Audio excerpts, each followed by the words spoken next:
सौरमंडल एक ऐसा मंच है जहाँ समय, ऊर्जा और पदार्थ अपने सबसे चरम रूप में मौजूद है। यहाँ ऐसे रहस्य भी छुपे हैं जिन्हें समझने की कोशिश में विज्ञान ने अपनी पूरी जिंदगी लगा दी, लेकिन आज भी जवाब कम और सवाल ज़्यादा हैं। इन रहस्यों में सबसे भयानक, सबसे शक्तिशाली और सबसे रहस्यमय वस्तु है ब्लैक होल।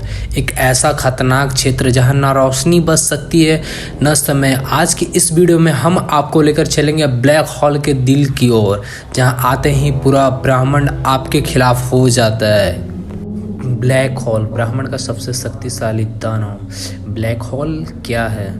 ब्लैक होल किसी जादुई सुरंग का नाम नहीं है। यह ब्रह्मांड के सबसे भारी और बेहद घनों पिंडों में से एक है। इसका गुरुत्वाकर्षण इतना ज़्यादा होता है कि इसे निकलने के लिए प्रकाश की गति से भी तेज चलने पड़े, जो असंभव है। इसलिए इसे ब्लैक होल कहा गया, क्योंकि यह कोई रोशनी वापस नहीं लौटाता। विज्ञान की भाषा में ब्लैक होल स्पेस टाइम को इतना मोड़ देता है कि वहाँ से कोई रास्ता वापस नहीं बचता। इसे ऐसे समझिए जैसे किसी भारी गेंद ने रबर की चादर को इतना दबा दिया गड्ढा बन जाए। सितारे, प्रकाश, यहाँ तक कि के समय भी इस गड्ढे से निकल नहीं पाते हैं। ब्लैक होल कैसे जन्म लेते हैं? एक ब्लैक होल की कहानी शुरू होती है एक तारे से, लेकिन हर तारा नहीं, केवल वे तारे जिनका द्रव्यमान हमारे सूरज से लगभग 20 गुना या उससे भी अधिक होता है। अपनी उम्र के अंतिम चरण में यह तारा अपने ही भार तले ढह जाता है और सुपरनोवा नाम का एक भीषण विस्फोट में फट पड़ता है। इस विस्फोट के बाद तारे का कोर इतना भारी और इतना घना बन जाता है कि उसकी सारी सामग्री अंत रूप से सिकुड़कर एक बिंदु में बदल जाती है। इस बिंदु को सिंगुलरिटी कहते हैं। यह सारी भौतिकी के फेल हो जाते। न्यूटन, आइंस्टीन, कोई भी नियम नहीं बचता।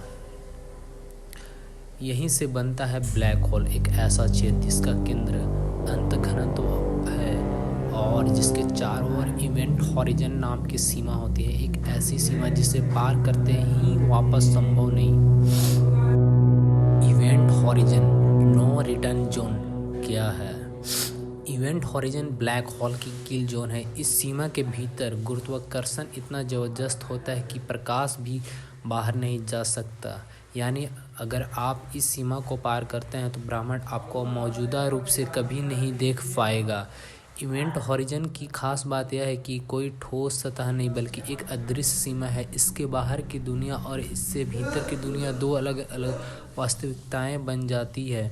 बाहर से देखने वालों को लगता है कि इवेंट हॉरिजन के पास जाते जाते समय धीमा हो रहा है, जैसे अपनी वीडियो को स्लो मोशन पर डाल दिया हो। अब आगे चलते हैं। ब्लैक होल के पास जाने पर क्या होता है? मान लीजिए आप किसी स्पेसशिप में बैठकर ब्लैक होल के पास जाते हैं, क्या होगा? आपके लिए असली डर बाहर से ज़्यादा अंदर है। इसे समझने के लिए हम एक 2, 3, 4 एग्जाम्पल लेते हैं। टिडल फोर्स, शरीर का खींच जाना। ब्लैक होल इतने शक्तिशाली होते हैं कि आपके पैरों और सिर के बीच गुरुत्वाकर्षण में ज़मीन आसमान का फर्क हो सकता है। आपके पैरों में खिंचाव सिर से ज़्यादा होगा। नतीजा, आपका शरीर स्पैगेटी जैसी लंबी पतली डोरी में बदलने लगता है। इसे स्पैगेटिफिकेशन कहा जाता है। सेटलर ब्लैक होल, ये उन बड़े तारों के मरने से बनते हैं जिसका द्रव्यमान कुछ सूर्य जितना होता है। और दूसरा सुपरमेसिव ब्लैक होल, ये लाखों करोड़ों सूर्य जितने भारी होते हैं। हर बड़ी गैलेक्सी के अंदर में एक सुपरमैसिव ब्लैक होल होता है। हमारे मिल्की वे गैलेक्सी के दिल सेजिटेरियस ए की तरह। इंटरमीडिएट ब्लैक होल, इनकी खोज मुश्किल है, लेकिन सबूत बताते हैं कि ब्रह्मांड में मध्य पर आकार के ब्लैक होल भी छुपे हैं। और प्रीमिडियल ब्लैक होल, थ्योरी कहती है कि बिग बैंग के तुरंत बाद छोटे ब्लैक होल भी बने हो सकते हैं, जो आज भी ब्रह्मांड में छिपे हैं। अगला क्वेश्चन, क्या ब्लैक होल दूसरे ब्रह्मांड का दरवाज़ा है?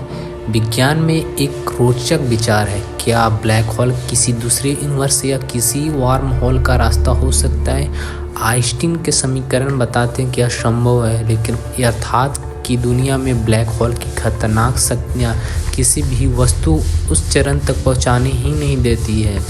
फिर भी अगर कभी हम ब्लैक होल के अंदर का रहस्य जान पाएँ तो शायद हम यह भी समझ पाएँ कि ब्रह्मांड एक है या कई हैं।